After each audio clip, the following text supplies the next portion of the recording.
Hello everyone, इस video में हम लोग AMU 11 साइंस एंट्रांस जो 2022-23 का है उसके फिज़िक्स के क्वेश्चंस को डिस्कस करेंगे। और जब से बहुत इंपॉर्टेंट बात यह है कि जब आप इस वीडियो को देखें तो आप कॉपी कलम ये सारी चीज़ें लेके बैठें, क्योंकि जब लेके बैठेंगे तो क्वेश्चन भी कॉपी कर लेंगे। क्योंकि मैं यहाँ पे क्वेश्चन को दिखाने वाला नहीं, बस बोलूँगा और कुछ कुछ डेटा लिखूँगा, ठीक है। तो आप बढ़िया से बैठें, कंसंट्रेशन के साथ बैठें तो ज़्यादा बेनिफिट होगा इस वीडियो से आपको। मेरे कोड के हिसाब से फर्स्ट क्वेश्चन में ही है फिज़िक्स, मतलब पहले फिज़िक्स है। पहला क्वेश्चन है द डिस्प्लेसमेंट टाइम ग्राफ। तो क्वेश्चन में कह रहा है कौन सा ग्राफ बोलिए, डिस्प्लेसमेंट टाइम ग्राफ। तो एक तो बात हो गई, जो ग्राफ है हमारा किस किस के बीच है, डिस्प्लेसमेंट और टाइम के बीच है। For two particles A and B, दो पार्टिकल्स की बात करी जा रही है, ए और बी। स्ट्रेट लाइन्स है, क्या है, डिस्प्लेसमेंट टाइम बोला, the displacement time graph for two particles A and B are straight lines inclined at 30 degree with the time axis.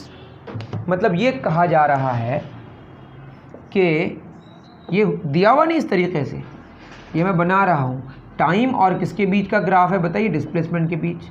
और ये ग्राफ कुछ ऐसा है और ये ए टाइम के साथ कितना एंगल बना रहा है, 30 degree to the with the time and at 30 degree to displacement axis. और दूसरा क्या बोला है, क्वेश्चन में कह रहा है कि डिस्प्लेसमेंट टाइम ग्राफ है दो पार्टिकल्स का, ए और बी के बीच का, जो कि स्ट्रेट लाइन है। ए टाइम एक्सिस के साथ कितना एंगल बना रहा है, 30 डिग्री। और दूसरा है हमारा टाइम एक्सिस के साथ, जो दूसरा वाला है वो टाइम के साथ नहीं, किसके साथ गिवन है, डिस्प्लेसमेंट के साथ, वो 30 डिग्री है। ठीक, बहुत बढ़िया। आगे कह रहा है the ratio of velocities of the two particles. तो दो पार्टिकल्स का जो वेलोसिटीज़ होगा उनके रेशियोज़ को निकालना है। सबसे पहला ऑप्शन है हमारा 1, दूसरा ऑप्शन है 1/3, तीसरा ऑप्शन है 2/3, चौथा ऑप्शन है हमारा 1/4। समझ गए ना क्वेश्चन। क्वेश्चन में कह रहा है दो पार्टिकल्स ए और बी है, डिस्प्लेसमेंट टाइम ग्राफ्स गिवन है। पहला पार्टिकल टाइम एक्सिस के साथ 30 डिग्री एंगल बना रहा है, दूसरा पार्टिकल डिस्प्लेसमेंट के साथ 30 एंगल बना रहा है। थोड़ा कंफ्यूजिंग है, ठीक से पढ़िएगा तो समझ आएगा। और बोला है कि वेलोसिटीज़ के रेशियोज़ को मांगा है। तो ये ऑप्शंस गिवन है, इसको सॉल्व करने की करते हैं कोशिश। देखिए, आपको पता है, मैं अगर डिस्प्लेसमेंट टाइम ग्राफ की बात करूँ, ये टाइम है, इधर डिस्प्लेसमेंट है, ये हमारा ग्राफ है। अब खुद सोचिए, ये जो हमारा है ये क्या देगा, ये देगा डिस्प्लेसमेंट और ये क्या देगा, टाइम। तो ये परपेंडिकुलर है और ये बेस है, ये क्या देगा बताइए, डिस्प्लेसमेंट, और ये देगा टाइम टेकन, है ना। इसका और इसका रेशियो है, ये क्या देता है, वेलोसिटी देता है। और ये एंगल थीटा है। आपको पता है tan थीटा क्या होता है बताइए, डिस्प्लेसमेंट मतलब परपेंडिकुलर बाई बेस। परपेंडिकुलर में क्या है, डिस्प्लेसमेंट, और बेस में कौन है, टाइम टेकन। और इसी को हम स्लोप कहते हैं। क्या कहते हैं, स्लोप। तो आप याद रख लें, ये जो tan थीटा है मतलब टेंजेंट है, वो स्लोप देता है। और डिस्प्लेसमेंट टाइम के बीच का जो ग्राफ का अगर हम स्लोप निकालें, tan थीटा निकालें, तो वो हमको क्या देगा, वो हमको वेलोसिटी देगा। लेकिन ख्याल में रहे थीटा कौन सा, टाइम एक्सिस के साथ। देख रहे हैं ना, tan theta perpendicular by base. तो परपेंडिकुलर में कौन आया, डिस्प्लेसमेंट, बेस में कौन आया, टाइम का इंटरवल।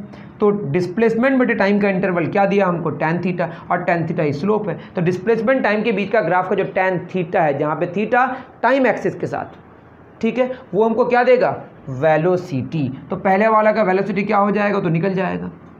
दूसरे वाले का वेलोसिटी निकालने के लिए टाइम के साथ कितना एंगल आएगा, खुद बताइए। ये आएगा हमारा 60 डिग्री। कितना एंगल आएगा बताइए, 60 डिग्री। समझ रहे हैं ना, कितना एंगल होगा, 60 डिग्री। दैट इज़ VA और VB का अगर रेशियो निकालें तो VA हो जाएगा हमारा tan 30 डिग्री और VB क्या होगा, tan 60 डिग्री। बच्चे क्या कर दिए, इसको भी 30 लेके नहीं, वहाँ डिस्प्लेसमेंट के साथ एंगल गिवन है दूसरा वाला। तो tan 30 डिग्री का वैल्यू कितना होता है, 1/√3, tan 60 √3, ये √3 नीचे ही रहा, 1/√3 × √3 क्या हो जाएगा, 1/3। Option B correct. तो गलती से बच्चे 1 मार सकते हैं। एक्चुअल में पहले के लिए टाइम एक्सिस के साथ एंगल गिवन है और दूसरे में डिस्प्लेसमेंट एक्सिस के साथ एंगल गिवन है। तो ये आपको ख्याल में रखना पड़ता है, ठीक है। उतार लीजिए। चलिए, फर्स्ट क्वेश्चन हो गया हमारा डिस्कस। इसमें क्या था, डिस्प्लेसमेंट टाइम के बीच का जो ग्राफ का जो स्लोप है, मतलब tan थीटा, जहाँ पे थीटा टाइम एक्सिस के साथ होगा, वो क्या देगा आपको, वेलोसिटी देगा। और चूंकि ये स्ट्रेट लाइन है तो वेलोसिटी में कोई बदलाव नहीं आएगा, कांस्टेंट वेलोसिटी वाला खेल है। और जब वेलोसिटी कांस्टेंट होगा तो एक्सेलरेशन 0 होगा, जानती होंगे। Second number, particles moving in a circular path. एक पार्टिकल है जो किस में घूम रहा है, सर्कल में, of radius R, radius R given है। The displacement of after quarter a circle, displacement देखिए ये हमारा 4 टुकड़ों में बांट दिए, ए बी सी डी, ये रेडियस हमारा कितना गिवन है, आर, ये सेंटर ऑफ सर्कल है। ए से ए अगर घूम के आ जाए तो क्या होगा, मांगा है क्वार्टर सर्कल, क्वार्टर सर्कल में क्या मांगा है, डिस्प्लेसमेंट। क्वेश्चन में कह रहा है एक सर्कल है, रेडियस आर का, उस सर्कल में कोई पार्टिकल घूम रहा है, क्वार्टर सर्कल के बाद डिस्प्लेसमेंट कितना होगा। ऑप्शन है हमारा 0, दूसरा ऑप्शन है r√2, तीसरा ऑप्शन है पाई आर और चौथा ऑप्शन है 2r। आसान क्वेश्चन है। एक बात बताइए, क्वार्टर का क्या मतलब है, ए से ए फुल सर्कल, ए से सी हाफ सर्कल, ए से बी क्वार्टर सर्कल, मतलब आधे का आधा सर्कल को क्वार्टर सर्कल बोलते हैं। या देखिए 4 टुकड़ों में बढ़ गया, उसका 1/4, मतलब 1/4 of the circle is quarter circle. यही ना मांगा है, ए से बी सर्कल में चल रहा है बट ए से बी डिस्प्लेसमेंट मांगा है तो डायरेक्ट लेंगे। और यहाँ एंगल कितना बनता है, 90 डिग्री, तो डिस्प्लेसमेंट कितना आ जाएगा बताइए, पाइथागोरियन थ्योरम से r² + r² का रूट, r² इसका 2r² का रूट, r² से r बाहर आ गया, √2 अंदर रहा, सिंपल सा r√2 आंसर। ठीक है, अगर ये फुल सर्कल होता तो वहीं से वहीं आ जाता तो डिस्प्लेसमेंट कितना आता, 0। और अगर आधा सर्कल होता, खुद सोचिए, ए से अगर सी आता, पूरे सर्कल में 2πr डिस्टेंस कवर्ड की बात कर रहे हैं, अगर ये आधा सर्कल होता, ये r है ये r है, ऐसे चल रहा है, ए से बी यहाँ पे आ गया, या ए से सी। अब बताइए पूरा सर्कल में कितना होता, 2πr, तो आधा सर्कल में क्या होता, πr, और डायरेक्टली क्या होता, 2r। तो हाफ सर्कल अगर होता तो डिस्टेंस कवर्ड πr होता और डिस्प्लेसमेंट 2r होता। 0 कब होता, जब पूरा सर्कल कंप्लीट होता, मतलब जहाँ से शुरू किया वहाँ पे ख़त्म, मतलब जहाँ पे शुरू किया वहीं पे आ गया, तो डिस्प्लेसमेंट 0 होता। और अगर आधा सर्कल होता तो डिस्प्लेसमेंट क्या होता, 2r होता। और πr कब होता, जब आधा सर्कल होता और डिस्टेंस कवर्ड पूछता, क्योंकि पूरे सर्कल के लिए 2πr तो आधा सर्कल के लिए πr, तो पूरा मैंने इसको PhD करा दिया, उतार लीजिए। चलिए 2 क्वेश्चन हमने सॉल्व कर दिए, हमें 17 क्वेश्चन सॉल्व करने। वैसे कुछ क्वेश्चंस बहुत जल्दी बन जाएंगे, तो आप आराम से देखते रहिए। ठीक है, थर्ड क्वेश्चन क्या कह रहा है, थर्ड कह रहा है 2 balls of mass 50 gram and 20 gram travelling towards each other. 2 balls है, एक 50 ग्राम का और एक 20 ग्राम का। एक बॉल है, इसको फर्स्ट मान लेते हैं, दूसरा बॉल सेकंड है ना। ये कितना ग्राम का, 50 ग्राम का, ये इधर जा रहा है, दूसरा 20 ग्राम का, ये इधर जा रहा है। ये फर्स्ट सेकंड मतलब ये फर्स्ट वाला है, सेकंड वाला है ना। एक चल रहा है 8 मीटर पर सेकंड में, दूसरा चल रहा है हमारा 5 मीटर पर सेकंड में। बहुत बढ़िया। क्वेश्चन में कह रहा है 2 balls of mass 50 gram and 20 gram traveling towards each other with speed 8 meter per second and 5 meter per second respectively collides and starts moving opposite to each other with the common speed। तो question में क्या कह रहा है, 2 particles हैं, 2 bodies हैं, एक 50 ग्राम का एक 20 ग्राम का, एक आ रहा है 5 मीटर पर सेकंड में, एक 8 मीटर पर सेकंड, एक दूसरे के अपोजिट आ रहा है और कोलाइड कर रहा है। तो यहाँ आके क्या करेगा, कोलाइड किया, ये फर्स्ट वाला और ये सेकंड वाला कोलाइड करके क्या कह रहा है, दोनों फिर एक दूसरे के ऑपोजिट जा रहा है, मतलब ये इधर भाग रहा है और ये इधर भाग रहा है कॉमन वेलोसिटी से, मतलब कॉमन स्पीड से। वेलोसिटी तो कॉमन नहीं होगा ना, क्योंकि एक दूसरे के ऑपोजिट जा रहा है तो डायरेक्शन ऑपोजिट होगा और उल्टा होगा, इधर v तो इधर भी v। स्पीड दोनों का सेम है। आगे क्या है बताइए, the distance between the balls after 3 seconds. तो कह रहा है आफ्टर 3 सेकेंड्स ये दोनों जो कोलाइड करने के बाद कितना डिस्टेंस पे होगा। ठीक है, पहला ऑप्शन है हमारा 0 मीटर, दूसरा ऑप्शन है हमारा 60 मीटर, तीसरा ऑप्शन है 30 मीटर। बहुत ही इंटरेस्टिंग क्वेश्चन है। ठीक है, बच्चा बाद में जाके गलत कर सकता है इसको, लेकिन देखिए मैं बता रहा हूँ क्या हुआ। अब यहाँ पे चूँकि कोई फोर्स नहीं है, मतलब खुद एक इधर से आ रहा है एक इधर से आ रहा है, दोनों कोलाइड किया तो क्या होगा, यहाँ पे कोई और अगर एक्सटर्नल फोर्स नहीं है, एक दूसरे पर बस फोर्स लगा रहा है, तो ऐसे केस में मोमेंटम पूरे सिस्टम का कंजर्व रहता है। मतलब पूरे सिस्टम का इनिशियल मोमेंटम और पूरे सिस्टम का फाइनल मोमेंटम क्या रहता है, इक्वल रहता है। दैट इज सिस्टम में कौन है, फर्स्ट और सेकंड बॉडी। तो फर्स्ट बॉडी क्या, मोमेंटम का फॉर्मूला मास इनटू वेलोसिटी, तो m1 u1 मतलब मास इनटू इनिशियल वेलोसिटी, पहला वाला m2 u2 बराबर क्या होगा, m1 v1 plus m2 v2। m1 कितना है, 50 है, u1 कितना है हमारा 8, प्लस m2 कितना है 20, u2 इसको अगर 8 मानते हैं तो स्ट्रेट लाइन में इसका ऑपोजिट में क्या मान, नेगेटिव मानना पड़ेगा, -5। क्योंकि इस डायरेक्शन को पॉजिटिव मान रहे तो इस डायरेक्शन को नेगेटिव मानेंगे। m1 कितना है हमारा 50, वेलोसिटी 1 v मान लिया ना, उसी डायरेक्शन वेलोसिटी 1 वाला उल्टा आ रहा है तो यहाँ पे होगा -v। m2 कितना है 20 और v2 उधर ही जा रहा है तो ये क्या होगा 20v।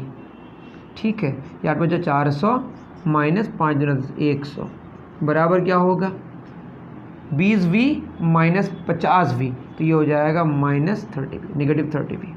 तो ये क्या हो जाएगा 300 इज इक्वल टू -30v। तो v आ गया हमारा -10 मीटर पर सेकेंड। ठीक है, तो v30 आया, बस v जाने जो हमारी स्पीड आई वो कितनी आई, 10 मीटर पर सेकेंड। ठीक है, बहुत बढ़िया। तो ये हमारे 10 मीटर पर सेकेंड आ गई, कुछ गलत तो नहीं किया, सही तो किए। तो 10 मीटर पर सेकेंड एक किधर जाएगा, एक आगे जाएगा और एक हमारा पीछे आएगा। ठीक है, बहुत बढ़िया। नेगेटिव क्यों आया समझना पड़ेगा, क्योंकि 2 v's है, कौन सा v हमारा होगा, v नेगेटिव आया। Okay, don't worry, I will see, है ना। तो v negative 10 metre per second आया। क्वेश्चन में कह रहा है, देखिए अब ये तो क्लियर हो गया कि एक पार्टिकल इधर जाएगा 10 मीटर पर सेकेंड में, एक पार्टिकल इधर जाएगा कितना मीटर पर सेकेंड में, 10 मीटर पर सेकेंड में। तो बताइए 3 सेकेंड में कितना जाएगा, 1 सेकेंड में कितना चला 10 मीटर, तो 3 सेकेंड में कितना चलेगा 30 मीटर, 3 से 3 गुना 10। तो ये गया कितना मीटर बताइए, 30 मीटर इधर, ये गया कितना इधर 30 मीटर। अब बताइए दोनों के बीच का कितना डिस्टेंस, 30 कितना हो जाएगा 60 मीटर। ठीक है, तो आंसर क्या होगा हमारा 60 मीटर। कितना होगा 60 मीटर।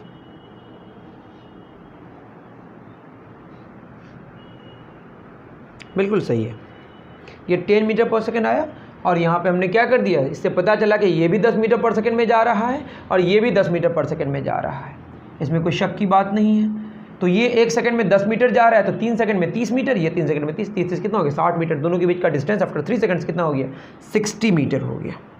चलिए 3 क्वेश्चन हमारे हो गए। फोर्थ बहुत इजी क्वेश्चन है, इसको आप उतार लीजिए आराम से। Done, okay. इसके बाद क्वेश्चन नंबर 4 क्या कह रहा है, ऑब्जेक्ट ऑफ मास 100 किलोग्राम। एक ऑब्जेक्ट है जिसका मास कितना किलोग्राम है 100 kilogram, is accelerated uniformly from a velocity of 5 metre per second to 8 metre per second. इससे पहले वाले क्वेश्चन में आपका सवाल हो सकता था कि 50 ग्राम को हमने किलोग्राम में कन्वर्ट क्यों नहीं किया, मैं डिस्कस करना भूल गया। अगर आप इसको किलोग्राम में कन्वर्ट करेंगे तो दोनों तरफ ग्राम ग्राम, हर एक टर्म में ग्राम ग्राम ग्राम है ना, सबको अगर 1000 से डिवाइड करें तो बाद में 1000 फिर कैंसिल हो जाएगा, इसलिए फ़र्क नहीं पड़ता, थोड़ा वहाँ दिमाग लगा लें।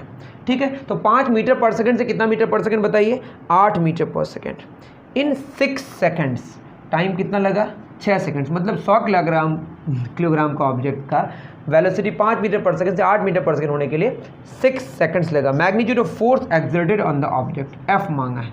तो बहुत ही आसान क्वेश्चन है ये। सबसे पहला ऑप्शन है हमारा 500 न्यूटन, दूसरा ऑप्शन है 800 न्यूटन, तीसरा ऑप्शन है 100 न्यूटन और चौथा ऑप्शन है हमारा 50 न्यूटन। एक्सेलरेशन निकाल लीजिए, क्या होगा बताइए। एक्सेलरेशन का फॉर्मूला क्या होता है, change in velocity by time taken. Velocity finally कितना हुआ 8, इनिशियली 5, टाइम कितना लगा 6, तो 3/6 that is 1/2 metre per second square. Force का फार्मूला क्या होता है, मास इंटू एक्सेलरेशन। मास कितना है हमारा 100, एक्सेलरेशन हाफ है दैट इज़ 50 न्यूटन। बहुत ही आसान क्वेश्चन था, तो 50 न्यूटन का फोर्स लगेगा। उतार लीजिए, आसान क्वेश्चन था। ठीक है, जल्दी हो गया हमारा। बढ़िया, कुछ क्वेश्चंस लेंदी हैं तो उस पर ज़्यादा टाइम लगाएंगे हम लोग। Question number 5, a Jio stationery satellite is orbiting. अब यहाँ पे एक बात करी गई है, जियो स्टेशनरी सैटेलाइट। अब देखिए, जियो स्टेशनरी सैटेलाइट का मतलब ये है कि ऐसा सैटेलाइट जो अर्थ के चारों ओर घूमे, लेकिन ऐसा लगे कि अर्थ के रिस्पेक्ट में वो रुका हुआ है। उसके लिए क्या होना पड़ेगा, जितना टाइम ड्यूरेशन में घूमेगा कौन, अर्थ, उतने टाइम ड्यूरेशन में किसको पूरा का पूरा चक्कर कंप्लीट करना पड़ेगा, उस सैटेलाइट को भी। तो अर्थ के रिस्पेक्ट में अगर किसी को स्टेशनरी दिखना है तो अर्थ घूमेगा तो सैटेलाइट को भी घूमना पड़ेगा सेम ड्यूरेशन से। तो जियो स्टेशनरी सैटेलाइट का मतलब टाइम ड्यूरेशन कितना हो गया, 24 घंटे। इसको हम टाइम 1 मान लेते हैं, time period 1। At a height of 5 R, कोई अगर हाइट 5 आर में अगर है कहीं पे भी, तो अर्थ का रेडियस भी तो आर है ना, तो 5 आर मुझे लिखा हुआ है where R is the radius of earth. तो 5 आर हाइट गिवन है, तो इसका हाइट फर्स्ट कितना है, 5 आर। लेकिन एक्चुअल में रेडियस भी लेना है, तो 5 आर प्लस आर कितना होगा, 6 आर। हाइट 5 आर गिवन है, कहाँ से, फ्रॉम द सरफेस ऑफ अर्थ। हमने एक्स्ट्रा आर क्यों लिया, क्योंकि सेंटर से लेना होता है, ठीक है। The time period of another satellite at a height 2 R from the surface of earth will be. दूसरा सैटेलाइट का टाइम पीरियड मांगा गया है जिसकी हाइट कितनी गिवन है, 2 आर, लेकिन लेते कहाँ से, सेंटर से, तो आर एक्स्ट्रा जुड़ेगा। तो 2 आर प्लस आर कितना हो जाएगा, 3 आर।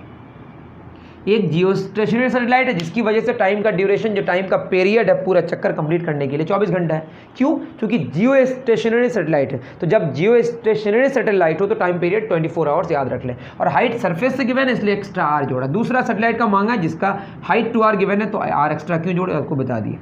इसमें ऑप्शन गिवन है T2 के लिए 6 घंटा। ऐसा लग रहा होगा सिलेबस से बाहर का, नहीं, आपका बनेगा 2√6 आवर, तीसरा 6√2 आवर, चौथा 2 घंटे। अब इसको कैसे सॉल्व करेंगे, आपको पता होगा जो टाइम का स्क्वायर है वो किसके प्रोपोर्शनल होता है, आर के क्यूब के। केपलर्स लॉ, जो कि 9th क्लास में बॉक्स में लिखा हुआ है, ठीक है, अच्छे से पढ़ना पड़ता है, ग्रेविटेशन का क्वेश्चन। तो क्या होगा, T1 बटे T2, T1 का स्क्वायर बटे T2 का स्क्वायर बराबर क्या होगा, कांस्टेंट है यहाँ पे, है ना, तो ऊपर भी कांस्टेंट नीचे भी कांस्टेंट हो जाएगा। मतलब ये हम कह रहे हैं टी स्क्वायर बराबर क्या होगा, के आर क्यूब, के तो कांस्टेंट है ना, तो क्या होगा के R1 क्यूब बटे के R2 क्यूब, ये तो कैंसिल हो जाएगा। दैट इज़ T1 बटे T2 का होल स्क्वायर बराबर R1 बाई R2 का होल क्यूब। या एक काम करें, यहाँ T2 कर देते हैं, यहाँ T1 कर देते हैं, यहाँ R2 हो जाएगा, यहाँ R1 हो जाएगा, यहाँ T2 हो जाएगा, यहाँ T1 हो जाएगा, यहाँ R2 हो जाएगा, यहाँ R1 हो जाएगा। हम क्या कर रहे हैं फिर यहाँ पे, है ना, इस इधर पावर कितना डाल दे रहे हैं, 1/2, इधर भी पावर कितना डाल रहे हैं, 1/2, लेफ्ट साइड भी 1/2, राइट साइड, तो 2 ये कैंसिल हो गया। तो T2 बाई T1 बराबर हो गया R2 बाई R1, उस पर पावर 3 गुना 1/2, 3/2, या पावर यहाँ क्या था 2, तो उस बार जाएगा 2 के नीचे आ जाता, 3 × ½ 3/2 हो जाता। तो T2 बराबर T1 R2 बाई R1, उस पर पावर 3/2। बस सॉल्व करना है इसको। T1 कितना है, 24 आवर्स। R2 कितना है हमारा, R2 मतलब H2, एक्चुअली यहाँ पे ये H2 ही है, जो R2 हम यहाँ लिख रहे हैं एक्चुअली क्या H2, तो यहाँ H ही का क्या है हमारा R, यहाँ H1 क्या है हमारा R1। फ्रॉम द सेंटर लेते हैं, ठीक है, जहाँ पे है सेंटर और उस पॉइंट के बीच का डिस्टेंस लेते हैं। तो R2 कितना हो गया हमारा 3R, और R1 कितना है हमारा 6R, उस पर पावर 3/2। तो ये R ख़त्म, 3 दूना 6, दैट इज़ 24 × 1/2, उस पर पावर 3/2। तो ये होगा 24 × 1 पे पावर 3/2 अगर करेंगे तो 1 पे पावर कुछ 1 भी होगा, 1 पे पावर 3 कुछ भी होगा, नहीं होगा, और नीचे 2 पे पावर 3/2 है, तो ये होगा 2 पे पावर 1 × 2 पे पावर ½ समझ पा रहे हैं ना। देखिए बेस सेम है, पावर ऐड हो जाएगा, 1 + ½ क्या होगा हमारा 3/2। तो यहाँ 2 और ये स्क्वायर रूट, ये 2 पे पावर 1 है, ½ है, 1 + ½ 3/2 होता है। तो ये हो गया 1/2√2, तो ये हो गया 12/√2। √2 से मल्टीप्लाई भी करें, √2 से डिवाइड भी करेंगे, तो क्या हो जाएगा 12√2/2, दैट इज़ 6√2 आवर्स। क्या आंसर होगा बोलिए, 6√2 आवर्स। अच्छा क्वेश्चन है, बढ़िया से देख लीजिए आप पॉज करके, ओके, उतार लें। चलिए 5 क्वेश्चंस अभी हमारे कंप्लीट हुए। नेक्स्ट छठा क्वेश्चन सीधे एग्जाम्पलर से दिया हुआ है, ठीक है। क्या क्वेश्चन है छठा number, average density of earth, क्या मांगा है, एवरेज डेंसिटी ऑफ अर्थ क्या होगा, और किस किस के रिस्पेक्ट में, स्मॉल जी, कैपिटल जी और आर के रिस्पेक्ट में। ऑप्शंस हैं 3g/4 small ji capital are, दूसरा है हमारा 3g/4 capital G capital R, C है हमारा 3rg/4 स्मॉल जी, और लास्ट ऑप्शन है 3g कैपिटल आर बटे 4 कैपिटल जी। चलिए इसको सॉल्व करने की कोशिश करते हैं। क्या है हमारे पास, स्मॉल जी का formula acceleration due to gravity, capital G की यूनिवर्सल कांस्टेंट है मास ऑफ अर्थ बटे रेडियस स्क्वायर। क्या होगा हमारा जी बराबर कैपिटल जी कैपिटल एम, अगर हम यहाँ पे आर क्यूब करें तो आर से मल्टीप्लाई भी करना पड़ेगा, क्यों, क्योंकि एक पावर हमने बढ़ाया, मतलब आर से मल्टीप्लाई किया। अरे क्या किया हमने, नीचे भी आर से मल्टीप्लाई किया, ऊपर भी आर से मल्टीप्लाई किया, इससे फ़ायदा क्या हुआ, m/r³ हो जाएगा। हम नीचे 4/3 पाई कर रहे हैं तो ऊपर भी क्या करना पड़ेगा, 4/3 पाई। इससे क्या हुआ, 4/3 ये πr³ हो गया। एक्चुअली ये क्या हो गया, gm/4/3 πr³ into 4 capital r/3, यही है ना। इतना से मल्टीप्लाई भी किया, इतना से डिवाइड भी किया, कोई दिक्कत नहीं। ये हमारा वॉल्यूम है, that is g into mass by volume into 4 capital r/3।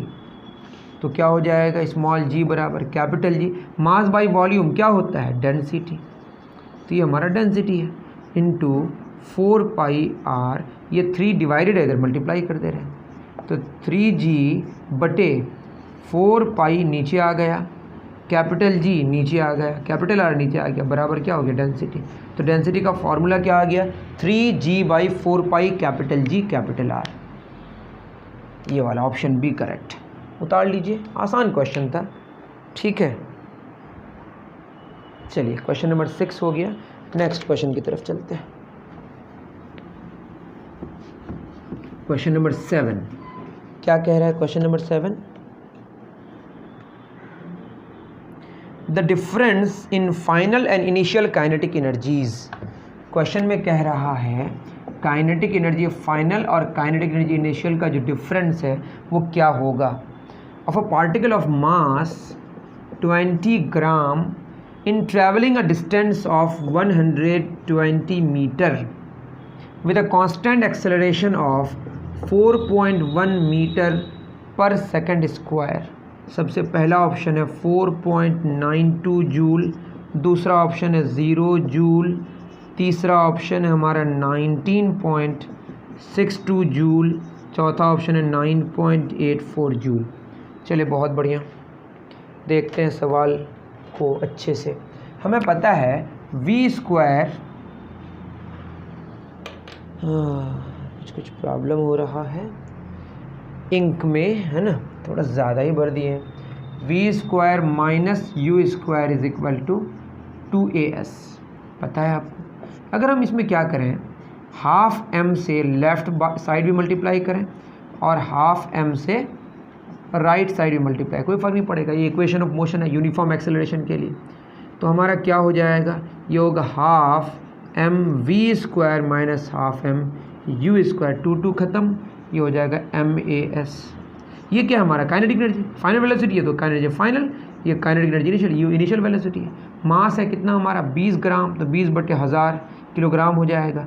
Acceleration 4.1 और डिस्प्लेसमेंट 120, पॉइंट हटा दे रहे हैं, 10 दे दे रहे हैं, ये ख़त्म, ठीक है, 1 0 1 0 ख़त्म, ठीक। 12 चौक 48, इसको मल्टीप्लाई कर दे रहे हैं, 2 × 41 × 12, 2 × 41 × 12, 2 × 41 × 12। Here's what I found.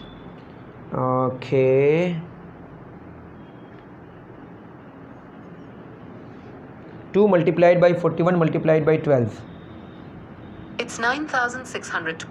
2 multiplied by 41 multiplied by 12, It's 9,624. I am sorry, मैं खुद ही कर लेता हूँ। 41 2 ज़ा 2 के 2 82 इंटू 12, 12 24 का 4 हासिल 2, 12 72 2 78, 12 84, 12 96 2 98, ठीक है 984 आ रहा है। आई एम सॉरी थोड़ा लेट कर दिए, ये आएगा 9.84 जूल। तो थोड़ा सा आपको ट्रिकी क्वेश्चन था, डायरेक्टली नहीं था, थोड़ा सा कुछ करना था। तो आंसर कितना है हमारा 9.84 जूल। ओके, उतार लीजिए, बहुत बढ़िया। क्वेश्चन नंबर 7 तक हो गया हमारा। ये कलर अच्छा नहीं होता, ठीक है। क्वेश्चन नंबर 8 में क्या बोला है, a body weighs 32 newton in water. Question में कह रहा है एक बॉडी है, वेट इन वाटर, वाटर में अगर उसको रखा गया तो उसका वेट है 32 न्यूटन। और क्या कह रहा है, एंड इट्स रिलेटिव डेंसिटीज, जो बॉडी है ना, बॉडी, ये बॉडी का है, ठीक है ना, रिलेटिव डेंसिटी वो जो बॉडी का है वो कितना गिवन है 3.5। तो बोल रहा है वेट इन एयर क्या होगा। ऑप्शंस गिवन है 44.8 न्यूटन, दूसरा है हमारा 116 न्यूटन, तीसरा है हमारा 224 न्यूटन और चौथा है हमारा 12.8 न्यूटन। ओके, आप समझने की कोशिश करें पहले इसको। देखिए, तो वेट इन वाटर गिवन है, तो अगर हम पहले कंडीशन को बोले हैं वाटर में, इन वाटर, वाटर में क्या होगा, कोई बॉडी अगर है नीचे की तरफ उसका खुद का वेट होगा, तो ये होगा वेट इन एयर। एयर को हम अप्रॉक्सीमेटली मानते हैं कि वैक्यूम है। तो देखिए, किसी लिक्विड या फ्लूइड में, किसी लिक्विड या गैस में कोई चीज़ जब रहता है तो उस पर नीचे तो फोर्स लग रहा है वेट, जिसमें अर्थ लगा रहा है, लेकिन वो जो फ्लूइड है वो ऊपर की तरफ फोर्स लगा, उसको हम बॉइंट फोर्स कहते हैं। और एयर की वजह से जो बॉइंट फोर्स होता है उसको हम इग्नोर करते हैं। तो इसीलिए एयर में हम एक्चुअल वेट मान लेते हैं। तो नीचे क्या हो गया हमारा वेट इन एयर, और ऊपर क्या होगा बॉइंट फोर्स, एफ बी लिख दे रहे हैं, ठीक है ना, और यहाँ पे हम लिख दे रहे हैं W A, weight in air. तो क्या होगा नीचे कितना, तो नेट फोर्स कितना लग रहा है नीचे की तरफ, कितना न्यूटन, 32 न्यूटन। मतलब जो हमारा फोर्स है कौन सा वाला, एयर वाला, और नीचे क्या हो रहा है बॉइंट वाला, इन दोनों का जो डिफरेंस है ये कितना न्यूटन आ रहा है 32, ठीक है। मतलब ये वेट हमारा कौन सा हुआ, नेट वाला। समझ रहे हैं क्यों, नेट कौन सा, जब वाटर में है तो एयर में कितना होता है डब्ल्यू ए, बॉइंट फोर्स ऊपर क्यों लग रहा है वाटर में, वाटर में ही ना, आई एम सॉरी, हाँ वाटर में ही बोला है, ठीक है। तो वाटर में, water in air, I am sorry, weight in air होता, ये डब्ल्यू ए कब होता है, जब किस में होता, हवा में। अब चूंकि ये वाटर में है तो ऊपर में फोर्स लग रहा है, कौन सा फोर्स, बॉइंट फोर्स। इन दोनों का डिफरेंस कितना गिवन है 32, एक नीचे एक ऊपर, तो डिफरेंस होगा उसका नेट। ये तो बात हो गई। तो क्या होगा, और क्या गिवन है, रिलेटिव डेंसिटी गिवन है, कितना गिवन है, रिलेटिव डेंसिटी गिवन है हमारा 3.5। रिलेटिव डेंसिटी क्या होता है, डेंसिटी है ना, ये होता है डेंसिटी ऑफ बॉडी या सब्सटेंस, जो भी मटेरियल का होगा, है ना, डेंसिटी ऑफ सब्सटेंस होना चाहिए वैसे, चलिए मैं बॉडी ही लिखता हूँ, बटे density of water at 4 degree Celsius होता है वैसे, इसको हटाएंगे तो क्या होगा 35/10। तो डेंसिटी ऑफ बॉडी, इसको मैंने लिख दिया रो बॉडी का, या डी भी लिख देता हूँ यार आपको कंफ्यूज नहीं करने के लिए, डेंसिटी ऑफ बॉडी बटे क्या होगा डेंसिटी ऑफ वाटर, ये होगा 35/10, 5 7 35, 5 कितना आ गया 7/2। डेंसिटी क्या होता है, मास बाई वॉल्यूम, तो मास ऑफ बॉडी बटे वॉल्यूम ऑफ बॉडी बटे मास ऑफ वाटर बटे density of water is equal to 7/2। इस केस में जो डूबेगा, देखिए यहाँ पे जो हमारा बॉइंट फोर्स वाला कंडीशन है, बॉइंट फोर्स होता क्या है, बॉइंट फोर्स ये होता है कि जब बॉडी डूबता है किसी में तो डूबने की वजह से पूरा डूब गया हम मान लेते हैं, वो जो डूबा उसका वॉल्यूम मतलब वो जितना वाटर को डिस्प्लेस किया या जिस लिक्विड में डूबा जितना लिक्विड को डिस्प्लेस किया वो डिस्प्लेस लिक्विड का जो वेट है उसी को हम उस बॉइंट फोर्स कहते हैं, मतलब उतना ही होता है, डोंट वरी। तो ये जो वॉल्यूम होगा, आई एम सॉरी यहाँ वॉल्यूम होगा, ये वॉल्यूम ऑफ वाटर कौन सा वाला लेंगे, जो डिस्प्लेस्ड होगा, क्या होगा, डिस्प्लेस्ड होगा। और बॉडी कौन सा, बॉडी जो डूबा, जितना डूबेगा उतना ही वाटर डिस्प्लेस होगा ना, लेकिन मास अलग अलग होगा। क्यों? क्योंकि डेंसिटी पे ना डिपेंड करेगा, उतनी ही जगह में हो सकता है दूसरा मटेरियल ज़्यादा मास रखे। और हम क्या कह रहे हैं, एक ग्लास में पानी ले रहे हैं, दूध ले रहे हैं, तो पानी की डेंसिटी अलग है, उतनी मतलब एक बर्तन में पानी जितना अट रहा है वॉल्यूम के हिसाब से उतना दूध भी अटेगा, लेकिन दोनों का मास अलग अलग होगा। ये बात आप समझने की कोशिश कीजिए। वॉल्यूम सेम सेम है तो वॉल्यूम इन दोनों का कैंसिल हो गया, तो हमारा क्या हो गया बताइए, मास ऑफ बॉडी बटे मास ऑफ वाटर डिस्प्लेस्ड, याद रखिएगा, इज इक्वल टू कितना आया 7/2।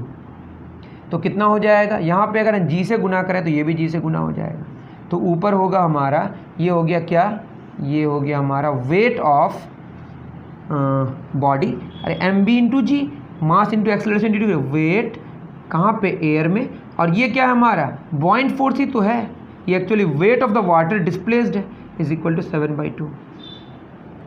तो यहाँ से हमारा जो 2WA/7 बराबर क्या आएगा, FB। मैं फिर कह रहा हूँ, देखिए रिलेटिव डेंसिटी 3.5 गिवन है, density of body by density of water, हमने क्या किया, मास बाई वॉल्यूम किया, वॉल्यूम दोनों का सेम होने की वजह से कैंसिल हो गया, ऊपर भी जी से गुना की, नीचे भी जी से गुना की, नीचे क्या, water mass of water into acceleration into gravity, कौन सा वाला, डिस्प्लेस्ड वाला। तो ये हो गया वेट ऑफ वाटर डिस्प्लेस्ड, जो कि हमारा बॉइंट फोर्स के बराबर होता है, और ये मास of body into acceleration into gravity, wait of body कहाँ पे, एयर में। यहाँ से हमारा FB निकल गया 2WA/7। तो यहाँ पे हम पुट कर देंगे WA माइनस FB, कितना आया 2WA/7 इज इक्वल टू 32। तो ये हो जाएगा 7WA minus 2WA/7 is equal to 32, साथ में दो गया 5WA is equal to 32 into 7। इसको सॉल्व कर लेते हैं, तो जो वेट बॉडी का एयर में आया कितना होगा, weight of the body in air, यहाँ पे मास ऑफ द बॉडी लिखे हैं, ठीक है, सात दोनों ये 22, 224/5, 5 चौक 20, 5 चौक 20, 5 8 40, 44.8 न्यूटन, ये आंसर होगा। थोड़ा अच्छा क्वेश्चन है ये, अच्छे से उतार लें, ओके, बहुत बढ़िया। क्वेश्चन नंबर 8 तक हो गया हमारा। क्वेश्चन नंबर 9 में क्या बोला है, ये थोड़ा सा हो सकता है आपने गलत मार दिया होगा, मैंने आसान क्वेश्चन गलत होने का ज़्यादा चांस होता है। साउंड वेव्स बाय सितार, जो साउंड वेव्स होता है प्रोड्यूस्ड बाय सितार, सितार है ये, ठीक है। सबसे पहला ऑप्शन है ट्रांसवर्स, दूसरा है हमारा लॉन्गिट्यूडिनल, तीसरा ऑप्शन है बोथ, चौथा अल्ट्रासोनिक। अल्ट्रासोनिक का मतलब है कि उसका साउंड को मैं सुन नहीं सकता, ठीक है, फ्रीक्वेंसी का एक रेंज होता है ऑडिबल्स में, है ना, अगर फ्रीक्वेंसी हद से ज़्यादा हो जाती है तो वो अल्ट्रासोनिक होता है, और कम बहुत जो सबसे मिनिमम कंडीशन है सुनने के लिए उससे भी कम हो जाए तो इंफ्रासोनिक। ये तो नहीं है, बोथ भी नहीं है, और ज़्यादा हमारा क्या होगा ऑप्शन लॉन्गिट्यूडिनल ही आप मारे होंगे, लेकिन एक्चुअल में ट्रांसवर्स। साउंड वेव का जो प्रोडक्शन होता है सितार में कुछ ऐसा होता है, ठीक है, जब आप कोई स्ट्रिंग को नीचे करके छोड़ देते हैं तो ऊपर नीचे ऐसे करता है ना, और उसका जो डिस्टर्बेंस है वो आगे भाग रहा है, तो जो प्रोडक्शन है बोल रहा है sound waves, the sound waves produced by a sitar, जो प्रोड्यूस होता है वो कैसा होता है, ट्रांसवर्स होता है। आप जो पढ़े लॉन्गिट्यूडिनल वो क्या है, हवा में जो साउंड ट्रैवल करता है उसका जो नेचर होता है वो कैसा होता है, लॉन्गिट्यूडिनल, बट सितार में कैसा होता है, ट्रांसवर्स। ये आप ख्याल में रखें, ये गलत मारे होंगे आप, उम्मीद तो यही है। चलिए आसान क्वेश्चन था ये। 10 number, a piece of wire of resistance R, बहुत ही फेमस क्वेश्चन है, पीस ऑफ वायर है जिसका रीजन R है, is cut into 5 equal parts, 5 equal parts, these parts are then connected in parallel. इसको फिर किस में कनेक्ट कर दिया, पैरेलल में। अब इसका जो फिर पैरेलल में कनेक्ट कर दिया गया नया वाला जो इक्विवेलेंट रेजिस्टेंस, इसको क्या माना गया, R1, then the ratio R/R1, question में फिर पढ़ रहा हूँ, are a piece of wire of resistance R is cut into 5 equal parts. These parts are then connected in parallel. If equivalent resistance of the combination is R dash या R1, then the ratio R by R1 is. सबसे पहला option है 1/25, दूसरा option है 1/5, तीसरा option है हमारा 5 और चौथा ऑप्शन है 25। बहुत बढ़िया, देख लेते हैं इसको। देखिए एक वायर है जिसका रेसिस्टेंस R है, आप खुद सोचिए, इसको मैंने कट कर दिया कई भागों, या आप माने वैसे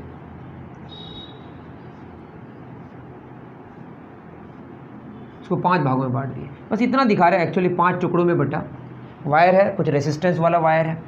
अब इसको अगर हम इसका R/5 लें, ये भी R/5 लें, ये भी R/5 लें, ये भी R/5 लें, ये भी क्या R/5 लें, अब खुद बताइए, सारे सीरीज़ में, तो ये वाला जो होगा इक्विवेलेंट रेसिस्टेंस वो कितना आएगा,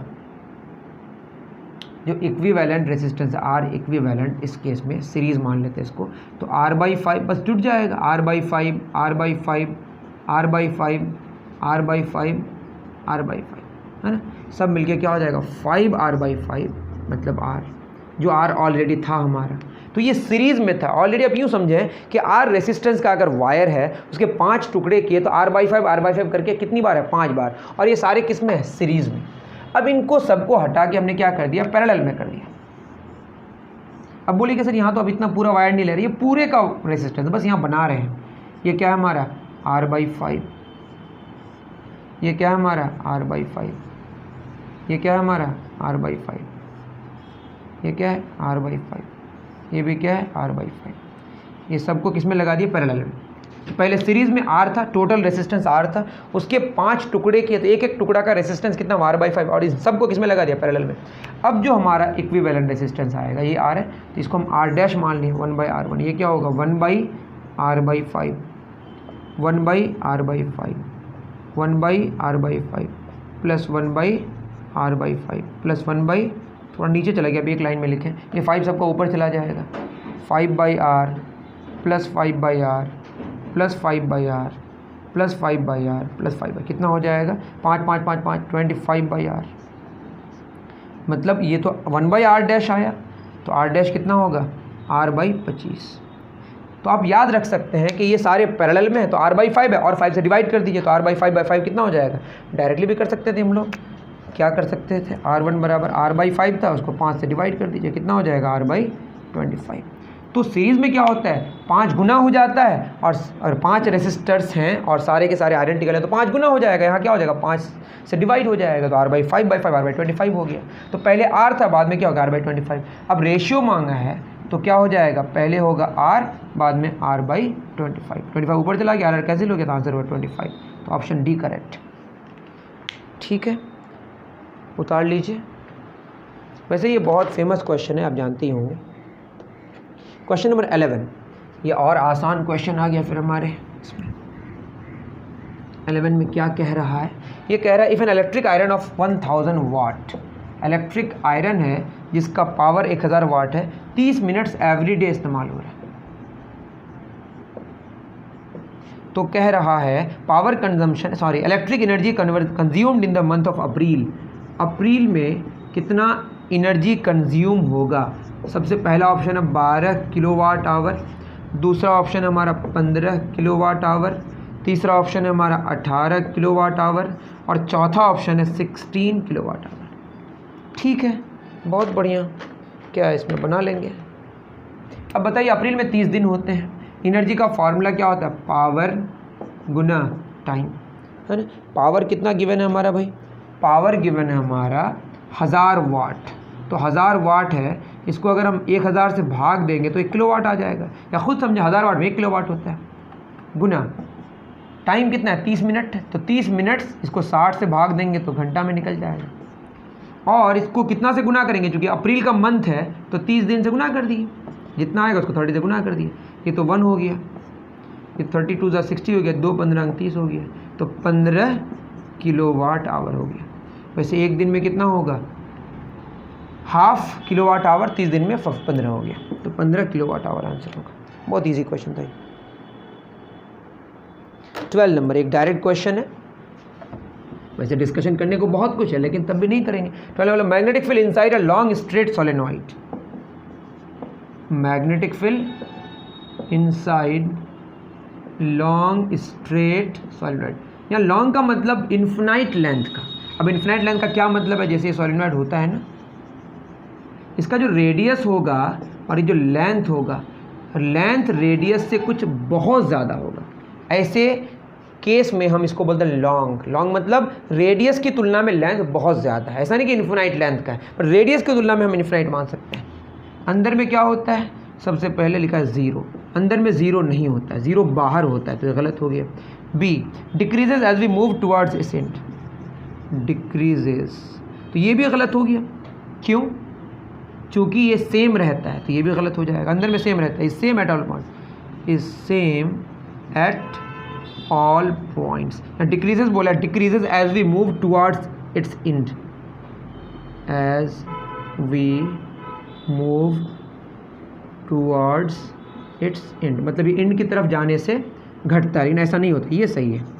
डी, इंक्रीजेज, ये भी गलत है। ना डिक्रीज़ करता है ना इंक्रीज़ करता है और नहीं ज़ीरो होता है। क्या होता है, हर एक पॉइंट में सेम होता है, थोड़ा सा चेंज होता है, लेकिन चूंकि लॉन्ग स्ट्रेट जब कहेंगे तो अप्रॉक्सीमेटली हर एक जगह में क्या रहेगा, यूनिफॉर्म रहता है। इसका डिटेल डिस्कशन अलग से करना पड़ेगा, आप याद रख लें इस बात को, ठीक है। क्या आंसर होगा, कांस्टेंट होगा हर एक पॉइंट में, अंदर में बाहर में ज़ीरो होगा, ठीक है।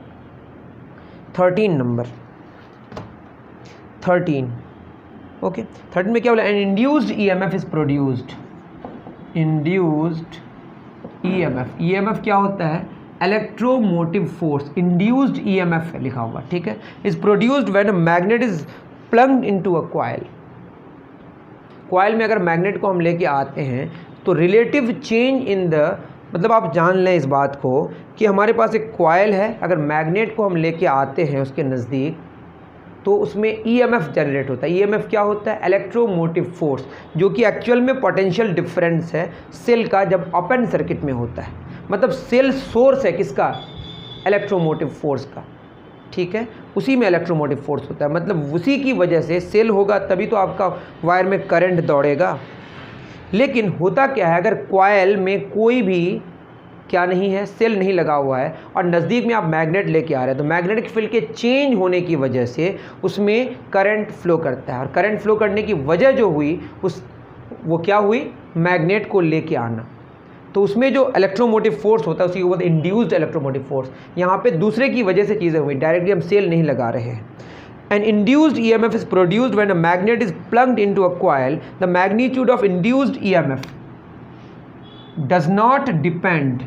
Induced EMF does not depend. देखिए फिर मैं बता रहा हूँ, एक तो सेल लगाने की वजह से करंट दौड़ता है, एक मैग्नेटिक फील्ड के चेंज होने की वजह से भी करंट दौड़ता है कॉइल में। और मैग्नेटिक फील्ड के चेंज होने की वजह से जो करंट दौड़ता है उसको बोलते हैं इंड्यूस्ड इलेक्ट्रोमोटिव फोर्स। दूसरे की वजह से, वहाँ पे कोई सेल लगा हुआ नहीं है लेकिन करंट इंड्यूस हो गया, कंडक्ट नहीं हो रहा है, करंट इंड्यूस हो रहा है। वो किस किस पर डिपेंड नहीं करता है। Number A, the number of turns in the coil, number of turns in the coil. देखिए जितना ज़्यादा नंबर ऑफ टर्न्स होगा उतना ज़्यादा इंड्यूस्ड ईएमएफ होगा। तो ये तो डिपेंड कर रहा है, गलत हो गया क्योंकि डज नॉट डिपेंड बोला है। दूसरा बोला है speed with which magnet is moved, speed, जितने स्पीड से लाएंगे उतना ज़्यादा मैग्नेटिक फील्ड का चेंज होगा, उतना ज़्यादा इंड्यूस्ड ईएमएफ होगा, मतलब इस पर डिपेंड करेगा। तो ये भी गलत हो गया। C, strength of the magnet, strength of the magnet इस पर भी डिपेंड करेगा। तो ये लिखा डज नॉट डिपेंड, ये भी गलत बात हो गई। डी में बोला है, यही बचा रेसिस्टिविटी ऑफ मटेरियल, तो रेसिस्टिविटी पे डिपेंड नहीं करेगा, मतलब ये सही है क्योंकि डज नॉट डिपेंड बोला है, ठीक है। चलिए बहुत अच्छा, तो डायरेक्ट क्वेश्चन था। नेक्स्ट, ये भी डायरेक्ट क्वेश्चन है। The twinkling of stars is due to, twinkling of stars is due to, option A. ये बोला है the change in intensity of light coming from the stars, the change in intensity of light coming from the stars. अब खुद सोचिए आप, जब रोशनी आती है तो कभी ज़्यादा रोशनी आ जाती है इसकी इंटेंसिटी कभी ज़्यादा हो जाती है, कभी कम हो जाती है। किसकी वजह से? बीच में जो मीडियम है, कभी ज़्यादा रुकावट होती है, कभी कम रुकावट होती है, तो इसके कारण तो होगा। ये सही बात है, ये भी सही है हमारा, मतलब ये सही है। B, atmospheric refraction, atmospheric refraction बिल्कुल सही बात है। यही तो बात है कि बीच में जो हमारा मीडियम की वजह से जो लाइट मीडियम, जब एक मीडियम से दूसरे मीडियम में जाता है तो उसका पाथ में जो डेविएशन होता है उसी की वजह से ट्विंकलिंग होता है। ये तो बिल्कुल सही है। C, gradual change in potential density, I am sorry, gradual change in optical density. अब ये ऑप्टिकल डेंसिटी क्या है? ये ऑप्टिकल डेंसिटी को मेज़र करने वाली जो चीज़ है वो रिफ्रैक्टिव इंडेक्स है, और बार बार चूंकि रिफ्रैक्टिव इंडेक्स चेंज होता है ग्रेजुअली, जिसकी वजह से भी ट्विंकलिंग होता है। ट्विंकलिंग का मतलब क्या है कि जो हमारा स्टार है एक पोजीशन से दूसरे पोजीशन में कभी यहाँ कभी वहाँ दिखाई पड़ता है। ठीक है, ये किस किस की वजह? कभी इंटेंसिटी कभी ज़्यादा होती है, कभी कम होती है। किसकी वजह से? कभी रुकावट, कभी ज़्यादा कभी कम, तो इसकी वजह से भी होता है। तो एक्चुअली एटमॉस्फेयर रिफ्रैक्शन में ये दोनों बात भी छुपी हुई है। लाइट के इंटेंसिटी में भी बदलाव, ये आप जब पढ़ेंगे ट्विंकलिंग ऑफ स्टार्स तो सारी कहानियाँ लिखी हुई हैं। तो ट्विंकलिंग इसकी वजह से भी होता है, इसकी वजह से भी होता है, इसकी वजह से भी होता है। डी, डी में क्या बोला है? ऑल। तो आंसर हमारा होगा ऑल। क्यों? क्योंकि इसकी वजह से, इसकी वजह, तीनों की वजह से बात हो रही है। ठीक है, तो आसान क्वेश्चन था ये। 15 नंबर। क्वेश्चन नंबर 15 क्या कह रहा है? ये कह रहा है concave lens of focal length, concave lens है और फोकल लेंथ कितना गिवन है? 25 सेंटीमीटर। क्योंकि कॉन्केव है तो निगेटिव लगाना पड़ेगा। And convex lens of focal length है, दूसरा बोला है convex lens of focal length कितना दिया हुआ है? 20 सेंटीमीटर। तो ये हमारा पॉजिटिव होगा क्योंकि कॉन्वेक्स का पॉजिटिव लेंथ है। Power of the combination, power मांगा है पूरे कॉम्बिनेशन का। Option A -4 dioptre, option B, option C, option D. क्या? 4 1 -1, 4 1 -1 कौन सा होगा? देख लेते हैं इसको बना के। अब देखिए पावर का फॉर्मूला क्या होता है, इसको F1 मान लेते, इसको F2 मान लेते हैं। 1/F1 हो जाएगा, तो ये 1/-25 सेंटीमीटर में, तो मीटर में कन्वर्ट 100 से डिवाइड कर दे रहे हैं, ये मीटर आ जाएगा। ये 100 ऊपर चला जाएगा, क्या हो जाएगा? -100/25। ये मीटर नीचे है, यहाँ पे अकेले 25/100 मीटर कर दिया हमने, तो मीटर तो नीचे ही रह गया ना, 100 ऊपर चला गया, तो ये पर मीटर हो गया। पर मीटर को हम डायोप्टर कहते हैं, तो -4 डायोप्टर हो गया। पावर 2 क्या होगा? ये होगा 1/F2, 1/+20 सेंटीमीटर में, तो मीटर में 100 से डिवाइड कर दिया, सेम कहानी। 100 ऊपर गया, 20 नीचे रहा, और ये पर मीटर को डायोप्टर कहते हैं, 5 डायोप्टर। तो पावर नेट क्या होता है? ये होता है पावर 1 + पावर 2, अगर इसको कॉन्टैक्ट में रखें तो। पावर 1 कितना? -4, पावर 2 5, तो ये आ गया +1 डायोप्टर। ऑप्शन सी सही है, उतार लीजिए। आसान क्वेश्चन था। चलिए 15 नंबर तक हो गया। 16 नंबर, क्वेश्चन नंबर 16 क्या कह रहा है? A person can not see distinctly any object placed beyond 50 centimetre. एक आदमी है जो बियॉन्ड 50 सेंटीमीटर नहीं देख सकता है। The power of the lens which will enable him to see distant stars clearly. तो दूर की चीज़ों को, मतलब दूर की चीज़ों के लिए हम, तो ए में क्या बोला है? -2.5 डायोप्टर। बी में क्या बोला है? -0.5 डायोप्टर, -2 डायोप्टर। डी, इसी से लग रहा है, ऑप्शन से ही लग रहा है हमें कि हमें कॉन्केव लेंस की ज़रूरत पड़ेगी। देख लेते हैं। देखिए वो क्या कर रहा है, 50 सेंटीमीटर से आगे वाली चीज़ों को नहीं देख सकता। मतलब क्या है कि जो डिस्टेंट, मतलब इन्फिनिटी वाली चीज़ों को 50 सेंटीमीटर में ला के रख देना है हमें उस लेंस के लिए, मतलब जो हम लगाएंगे। तो यू हमारा एक्चुअली उस लेंस के लिए क्या? इन्फिनिटी। तो हमारा जो वी है जहाँ पे इमेज बनेगा, जहाँ पे इमेज बनेगा, फिर बाद में हमारी आंखों में इमेज बनेगा, लेकिन लेंस के लिए जो इमेज बनेगा वो कहाँ पे बनना चाहिए? वो बन जाएगा हमारा कहाँ पे? 50 सेंटीमीटर में। 50 सेंटीमीटर आगे बनेगा तो नेगेटिव लगा देंगे। ठीक है, अब हमारा फॉर्मूला क्या? 1/v - 1/u बराबर 1/f। तो 1/v 1/-50, u क्या है? इन्फिनिटी। 1/f यहाँ से निकल जाएगा, यही हमारा क्या है? पावर है। और ये सेंटीमीटर में है, ख्याल में रहे। तो हमारा जो पावर है वो क्या है? नेगेटिव। ये तो फिर देख लीजिए, जैसे पहले ऐसे देख लीजिए ना, ये तो 1/∞, एक को इन्फिनिटी भागों में बांटेंगे तो 0 हो जाएगा, बराबर 1/f। तो यहाँ से f आया हमारा -50 सेंटीमीटर। तो पावर क्या हो जाएगा 1/f, जो कि डायरेक्टली लिख सकते थे -1/50। सेंटीमीटर में तो 100 से डिवाइड कर दिए, तो क्या हो गया 100/50, तो क्या होगा -2 डायोप्टर। Option C correct. आसान क्वेश्चन था, उतार लीजिए।